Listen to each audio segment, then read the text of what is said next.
Hello मेरे प्यारे बच्चों, स्वागत है आपका फिर से एक बार अपने चैनल फिजिक्स बाय एस के वशिष्ठ में। दोस्तों, आज हम लोग वेक्टर्स की कहानी को आगे बढ़ाएंगे और एक नए टॉपिक्स का अध्ययन करेंगे, एक नए टॉपिक की अध्ययन करेंगे, इंटरेस्टिंग टॉपिक की अध्ययन करेंगे, जिसमें हम लोग सीखेंगे प्रोडक्ट ऑफ वेक्टर्स के बारे में। जी हाँ, प्रोडक्ट ऑफ वेक्टर्स के बारे में। उससे पहले मैं एक इंपॉर्टेंट पॉइंट आपके साथ डिस्कस करना चाहता हूँ, है ना। चलिए देखते हैं। आपके सामने एक वर्ड दिख रहा है, कंट्राडिक्शन, है ना। कंट्राडिक्शन, पहले ये अराइज कैसे हुआ। जैसे मान लिया आप ये देखें कि कुछ क्वांटिटीज हैं, है ना, जिनके पास मैग्नीट्यूड भी है और डायरेक्शन भी है। मैग्नीट्यूड भी है और वो डायरेक्शन भी है, फिर भी वो वेक्टर्स नहीं होती हैं, है ना। ऐसा कोई पूछ सकते हैं आपसे, या फिर सुना होगा आपने कहीं कि quantities having both magnitude as well as direction but still they are not vectors, वो वेक्टर नहीं होते हैं। तो उसका कारण क्या है मेरे प्यारे बच्चों, कि वो वेक्टर के एक इंपॉर्टेंट रूल जो हमने पढ़ा है, ट्रायंगल लॉ या फिर पैरेललोग्राम लॉ को फॉलो नहीं करते, है ना। Means they do not obey the triangle law as well as parallelogram law of addition, है ना। इसीलिए वैसी क्वांटिटीज के पास मैग्नीट्यूड और डायरेक्शन होने के बावजूद उनको स्केलर ही माना जाता है ना। अच्छा सर, एग्जाम्पल में बताओ। देखो, एग्जाम्पल में आपको बताता हूँ।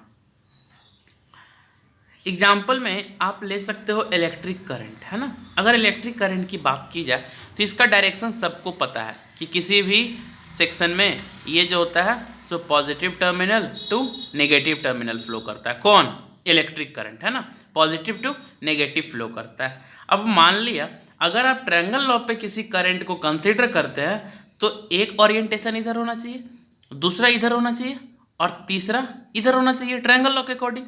लेकिन करंट का फ्लो अगर इस टर्मिनल में पॉजिटिव टू नेगेटिव है तो वो ऐसे चलता रहेगा इस पूरी सर्किट में, है ना। अगर किसी सर्किट के वायर्स के सेक्शन को आप इस पे प्लेस करके देखते हो तो इसमें करंट का डायरेक्शन इधर होगा, लेकिन ट्रायंगल लॉ कहता है कि नहीं, इस क्वांटिटी का डायरेक्शन इधर होना चाहिए, क्योंकि ट्रायंगल लॉ कह रहा है दो सीधा ओरिएंटेशन और एक उल्टा ओरिएंटेशन। तो आप यहाँ देख रहे हैं कि जो करंट है वो ट्रायंगल लॉ को ओबे नहीं कर रहा, इसलिए आपको करंट को मैग्नीट्यूड और डायरेक्शन दोनों होने के बावजूद आप वेक्टर्स की कैटेगरी में नहीं रख सकते।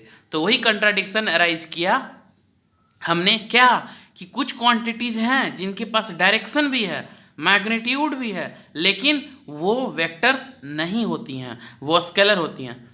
तो सर इसका मतलब वेक्टर का जो डेफिनेशन आपने बताया था वो गलत था? जी नहीं, बिल्कुल सही डेफिनेशन था। उसमें एक टर्म हम लोग और ऐड कर देते हैं। डेफिनेशन पहले रिकॉल करो, हमने क्या बताया था डेफिनेशन आपको, कि वैसी क्वांटिटीज जिनके पास मैग्नीट्यूड भी हो और डायरेक्शन भी हो क्या कहलाती हैं? वेक्टर्स कहलाती हैं। लेकिन उसमें एक और चीज ऐड कर दीजिए कि which obeys triangle law as well as parallelogram law of addition. हो गया बस। वैसी क्वांटिटीज जिनके पास मैग्नीट्यूड हो, डायरेक्शन हो और जो ट्रायंगल और पैरेललोग्राम लॉ ऑफ एडिशन को ओबे करे वही वेक्टर्स होंगी। अगर कोई क्वांटिटी ऐसी हैं जिनके पास मैग्नीट्यूड और डायरेक्शन होने के बावजूद वो ट्रायंगल और पैरेललोग्राम लॉ को फॉलो नहीं कर रही हैं तो आप उनको वेक्टर्स नहीं मानेंगे, है ना मेरे प्यारे बच्चों। ये मैं आपके साथ बताना चाहता था। आई होप आपको समझ में आया हो। अगर नहीं समझ में आया हो तो आप कमेंट सेक्शन में मेरे से पूछ सकते हैं, मैं आपको डिस्कस करूंगा उस टाइम, ठीक है। चलिए देखते हैं, आते हैं टॉपिक पे, प्रोडक्ट ऑफ वेक्टर्स, है ना। प्रोडक्ट ऑफ वेक्टर्स, प्रोडक्ट का मतलब simply we have to multiply the vectors.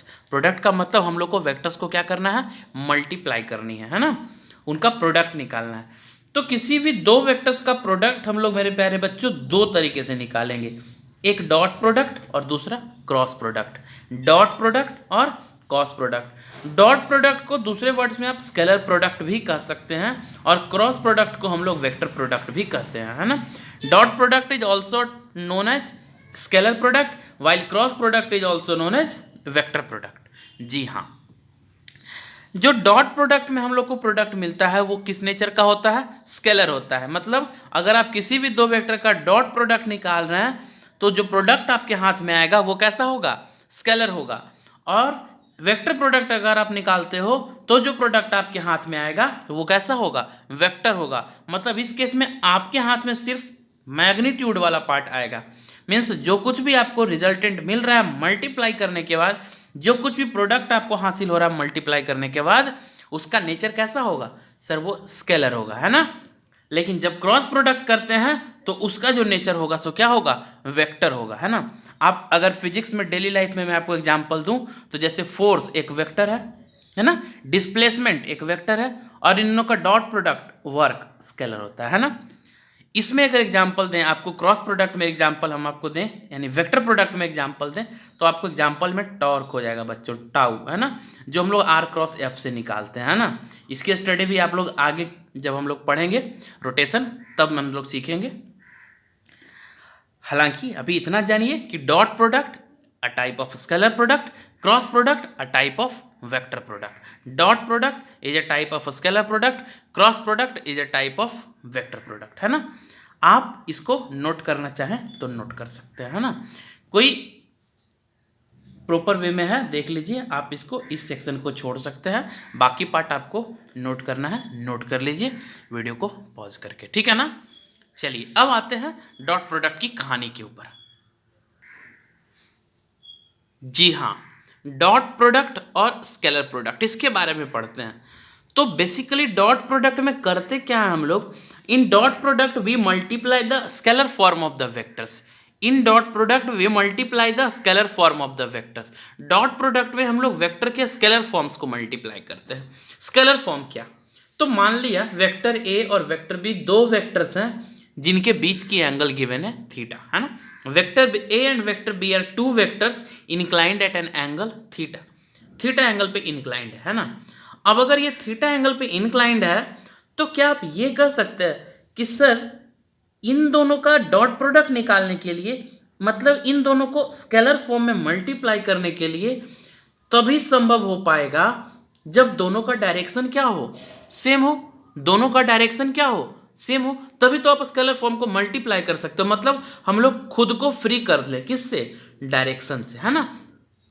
और ये आप तब कब कर पाएंगे अगर इसका कंपोनेंट आप इसके अलोंग निकाल दें या फिर इसका कंपोनेंट इसके अलोंग निकाल दें, तो दोनों जो एक तो कंपोनेंट स्केलर हो जाएगा और इसकी मैग्नीट्यूड दोनों को मल्टीप्लाई कर दो, या फिर इसका कंपोनेंट इधर निकालिए तो ये कंपोनेंट स्केलर हो जाएगा और इसकी मैग्नीट्यूड दोनों को मल्टीप्लाई कर दो।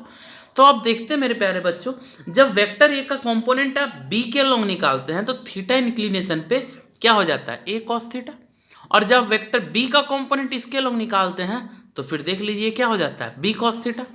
आपके रेफरेंस के लिए मैंने एक्सिस ड्रॉ कर दिया, इसको एक्स इसको वाई मान लो, और इस केस में इसको एक्स इसको वाई मान लो, है ना, अगर आपको असुविधा होती है तो। लेकिन डायरेक्टली आप ये तो कह ही सकते हैं ना कि sir the component of A along vector B is A cos theta and component of B along vector A is B cos theta, है ना। हाँ सर, अब अगर इन दोनों को आप मल्टीप्लाई करेंगे मेरे प्यारे बच्चों, तो अगर आप मल्टीप्लाई करते हो तो क्या करोगे, सेम डायरेक्शन है, मल्टीप्लाई कर दो, तो इसका स्केलर फॉर्म क्या, इसकी मैग्नीट्यूड दैट इज ए, इसका स्केलर फॉर्म क्या है, अरे तो स्केलर है ही, तो a into B cos theta कर दीजिए या फिर b into A cos theta कर दीजिए। तो हम लिख दिए हमने कि जो मैग्नीट्यूड हो जाएगा, सॉरी जो प्रोडक्ट हमारे हाथ आएगा वो या तो क्या कर सकते हैं, b into A cos theta या फिर b कॉस थीटा इंटू ए, जहाँ पे b क्या होगा, वेक्टर b का मैग्नीट्यूड, और a कॉस थीटा क्या होगा, component of vector a along vector b, component of vector a along vector b, है ना। और अगर इसमें बात की जाए तो b cos थीटा हो जाएगा component of vector b along vector a, और जो a होगा वो मैग्नीट्यूड ऑफ वेक्टर a हो जाएगा। मैं फिर से रिपीट कर रहा हूं कि इन दोनों का डॉट प्रोडक्ट निकालने के लिए आपने दोनों के स्केलर फॉर्म्स को मल्टीप्लाई कर दिया, जो कुछ इस प्रकार थे, या तो वेक्टर b का मैग्नीट्यूड या b के अलोंग a का कंपोनेंट या a के अलोंग b का कंपोनेंट या वेक्टर a का मैग्नीट्यूड, इन दोनों का प्रोडक्ट या फिर इन दोनों का प्रोडक्ट, दोनों वेक्टर ए और वेक्टर बी का डॉट प्रोडक्ट ही होगा। लेकिन अब आप मल्टीप्लाई करते हो तो आपको क्या मिल जाता है, ए बी कॉस थीटा। जी हाँ, क्या मिलता है, ए बी कॉस थीटा, है ना। और उससे आप क्या कंक्लूजन पे पहुंचे कि vector A dot, dot product का symbol dot, vector B is equal to या तो B into A cos theta that is B A cos theta, या A into B cos theta that is A B cos theta, B into A cos theta that is B A cos theta, या फिर A into B cos theta that is A B cos theta. तो आप conclusively क्या बोल सकते हैं कि A dot B is equal to A B cos theta, A dot B is equal to A B cos theta. जी हाँ मेरे प्यारे बच्चों, जहां जो ए होगा वो वेक्टर ए का मैग्नीट्यूड, बी होगा वेक्टर बी का मैग्नीट्यूड, और थीटा जो होगा सो एंगल होगा वेक्टर ए और वेक्टर बी के बीच। जो थीटा होगा वो एंगल होगा वेक्टर ए और वेक्टर बी के बीच। इस प्रकार आप ये कह सकते हैं कि सर अगर वो बात आप बता रहे हो कि A dot B is equal to A B cos theta, तो अगर ये केस हम लोग कंसीडर करें कि अगर वेक्टर ए और वेक्टर बी परपेंडिकुलर हो जाए, मतलब वेक्टर ए और वेक्टर बी के बीच की एंगल कितनी हो जाएगी 90 डिग्री, तो कॉस थीटा की वैल्यू 0। तो ए डॉट बी जब आप निकालेंगे तो ए बी कॉस थीटा मतलब ए बी कॉस 90 और कॉस 90 0, यानी ए डॉट बी की वैल्यू क्या हो जाएगी 0। मतलब दो परपेंडिकुलर वेक्टर्स का डॉट प्रोडक्ट 0 होता है, दो परपेंडिकुलर वेक्टर्स का डॉट प्रोडक्ट 0 होता है। सर अगर पैरेलल वेक्टर्स हो तब तो देख लो, तो उस केस में थीटा कितना लेंगे 0 डिग्री, थीटा कितना लेंगे 0 डिग्री, और cos 0 की वैल्यू 1, cos 0 की वैल्यू 1, तो a डॉट बी की वैल्यू क्या हो जाएगी ए बी cos 0, और cos 0 1 पुट किया तो a dot B is equal to A B. Simple है, a dot B is equal to A B. मतलब इस केस में जो डॉट प्रोडक्ट होगा डायरेक्टली मैग्नीट्यूड्स के प्रोडक्ट के बराबर होगा, डायरेक्टली मैग्नीट्यूड के प्रोडक्ट्स के बराबर होगा। सर अगर वेक्टर ए अपोजिट है वेक्टर बी के, vector A opposite to vector B हो तब थीटा 180 लेंगे, और उस केस में cos 180 की वैल्यू कितनी हो जाएगी -1, cos 180 की वैल्यू कितनी हो जाएगी -1, और अगर -1 होगा तो a डॉट बी जो होगा वो माइनस ए बी के बराबर होगा, a dot B is equal to minus A B. Simple है कि अगर दो वेक्टर्स परपेंडिकुलर हो तो डॉट प्रोडक्ट 0, दो वेक्टर्स अगर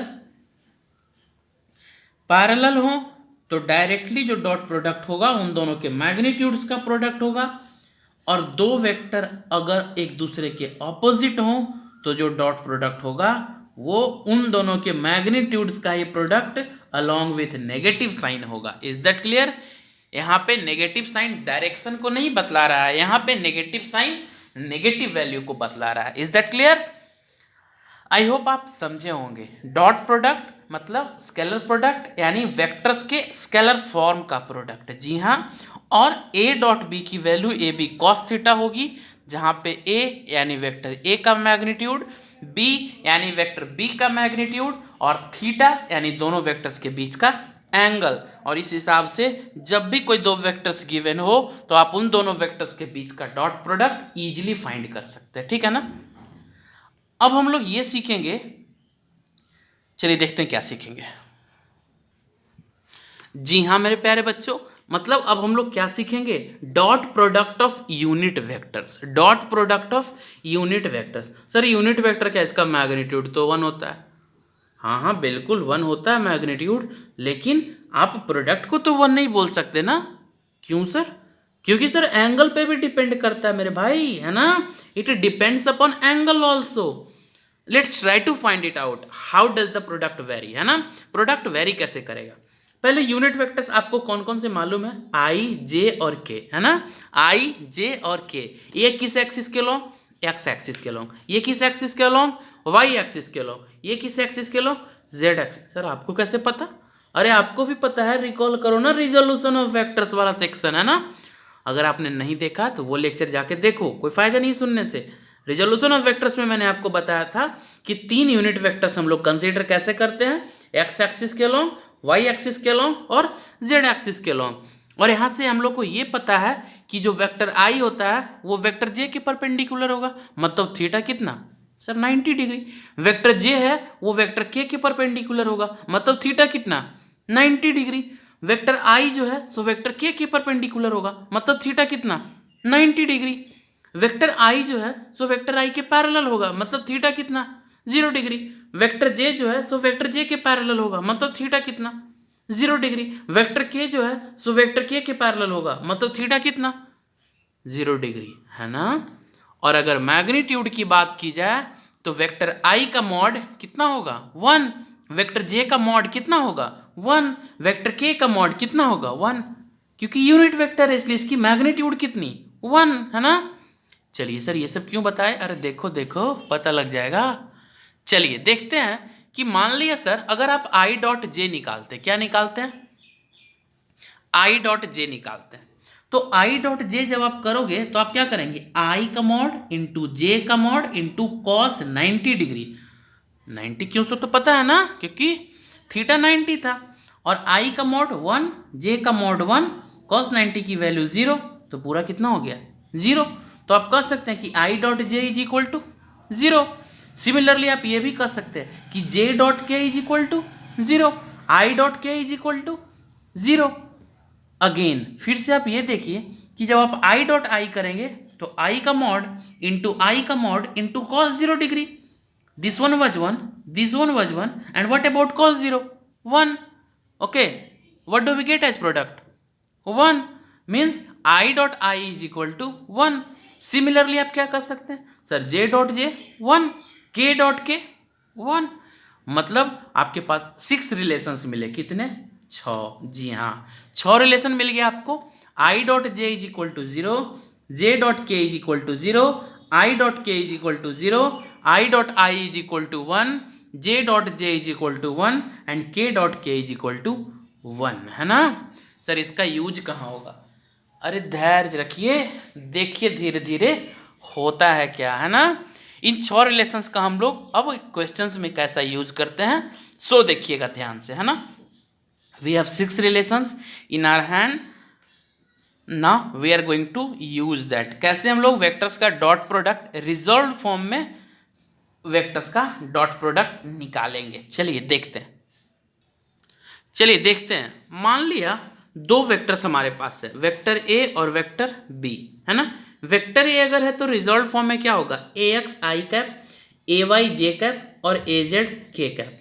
वेक्टर बी की बात की जाए तो वो होगा B X I cap, B Y J cap और बी जेड के कैप, है ना। तो अगर आप ए डॉट बी निकालते हैं मतलब इस पूरे वेक्टर का प्रोडक्ट निकालते हैं आप इसके साथ। अब सिंपल अगर अलजेब्रा हम लोग कंसीडर करें तो आप ये देखेंगे कि सर हम लोग क्या करेंगे कि पहले इस तीनों टर्म्स को इसके साथ, फिर इस तीनों टर्म्स को इसके साथ, फिर इन तीनों टर्म्स को इसके साथ बारी बारी से मल्टीप्लाई कर देंगे सर, और फिर जोड़ देना है। ओ ठीक है, फिर चलिए करते हैं। मान लिया इसको जब इसके साथ करोगे तो देखिए ध्यान से A X B X I cap dot I cap, है ना। ए वाई बी एक्स, ध्यान दीजिएगा बच्चों, A Y B X J cap dot I cap, A Z B X K cap dot I cap, है ना। इसकी बारी A Y B X, sorry B Y के साथ A X B Y I cap dot J cap, उसके बाद A Y B Y J cap dot J cap, है ना। A Z B Y K cap dot J cap, इसकी बारी देंगे।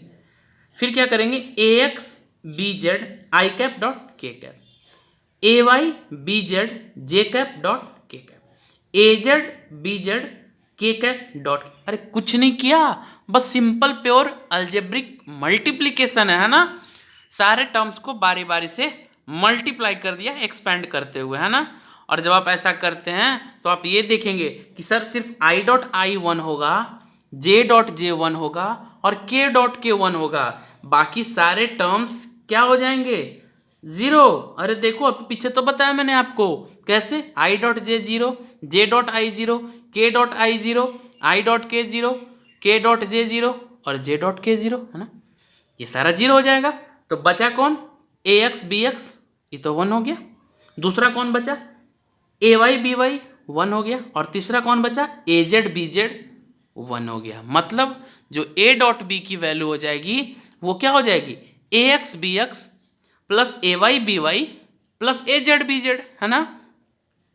इस पे बेस्ड अगर आप देखें तो एक क्वेश्चन मैं आपको बता रहा हूँ, जैसे मान लिया वेक्टर ए है उसकी वैल्यू है 2i minus 3j plus 4k। Vector B की बात की जाए तो that is 3i minus 2j plus 5k, है ना। तो ए डॉट बी क्या होगा, तो पहले ये देखो ए एक्स कितना 2, AY कितना -3, AZ कितना 4, BX 3, BY -2, BZ 5 लिख दिया है ना। और फॉर्मूला आपके पास पता है कितना है, देखो ध्यान से ऊपर, sir A.B is equal to AX into BX plus AY into BY plus AZ into BZ। उसके बाद हमने क्या कर दिया, पुट कर दिया। देखो ध्यान से, AX BX that is 2 into 3, AY BY देख लीजिए ध्यान से, and AZ BZ this is the product. Simple है ना। इस पे बेस्ड ढेर सारा प्रॉब्लम्स आप बना सकते हैं। जैसे मैं आपको दे दे रहा हूँ क्वेश्चन, ऊपर A और B लिखा हुआ है, आपको क्या करनी है, आपको vector A plus vector B का डॉट प्रोडक्ट निकालना है vector B minus vector A के साथ, है ना। फिर vector A minus vector B, इसका डॉट प्रोडक्ट निकालना है vector B minus vector A के साथ, है ना। ऐसे ऐसे ढेर सारे क्वेश्चंस आपकी एससी वर्मा बुक में है, आप प्रैक्टिस कीजिएगा। मैंने आपको बताए थे, एक और बुक की नाम बताए थे आपको, एम करीम की एक बुक आती है, उसमें एक बिगिनर के लिए अच्छा अच्छा बेसिक न्यूमेरिकल्स है, आप बनाएंगे तो आपका कॉन्फिडेंस लेवल बढ़ेगा मेरे प्यारे बच्चों, ठीक है ना। आज वैसे मैं व्हाट्सएप ग्रुप में इसका क्वेश्चंस भी PDF फॉर्मेट में शेयर कर दूंगा, ठीक है ना। अगर आप अभी तक व्हाट्सएप ग्रुप का हिस्सा नहीं बने हैं तो इस नंबर पे आप मुझे हाई लिखकर मैसेज करें, मैं आपको लिंक भेज दूंगा, आप व्हाट्सएप ग्रुप में जुड़ जाइए और रेगुलर अपडेट्स और क्वेश्चंस के साथ बने रहेंगे, ठीक है ना। तो आज हमने क्या सीखा, आज हमने सीखा कि वेक्टर्स का डॉट प्रोडक्ट कैसे निकालते हैं, वेक्टर्स का डॉट प्रोडक्ट कैसे निकालते हैं। इनफैक्ट ये भी जाना कि डॉट प्रोडक्ट होता क्या है, डॉट प्रोडक्ट होता क्या है, ठीक है ना। अगले क्लास में मेरे प्यारे बच्चों हम लोग क्रॉस प्रोडक्ट की स्टडी करेंगे, है ना। अब तक अगर आपने नोट नहीं तैयार किया है तो आप वीडियो को बीच बीच में पॉज करके नोट तैयार कर लीजिए। अगले क्लास में हम लोग डॉट प्रोडक्ट पे कुछ क्वेश्चंस और क्रॉस प्रोडक्ट की स्टडी करेंगे। तब तक आप घर पे बुक्स जरूर पढ़िए, जितना ज़्यादा बुक्स आप पढ़ेंगे कॉन्सेप्ट उतना क्लियर होगा, ठीक है ना। और इस टॉपिक के रिगार्डिंग कोई भी डाउट हो आप मुझे कमेंट में बताएं, मैं अगले लेक्चर में उसको सॉल्व करूंगा, ठीक है ना। और या फिर आप इस नंबर से व्हाट्सएप ग्रुप में जुड़कर वहाँ पे भी डिस्कस कर सकते हैं। तब तक के लिए गुड बाय, मिलते हैं अगले लेक्चर में। Thank you for watching.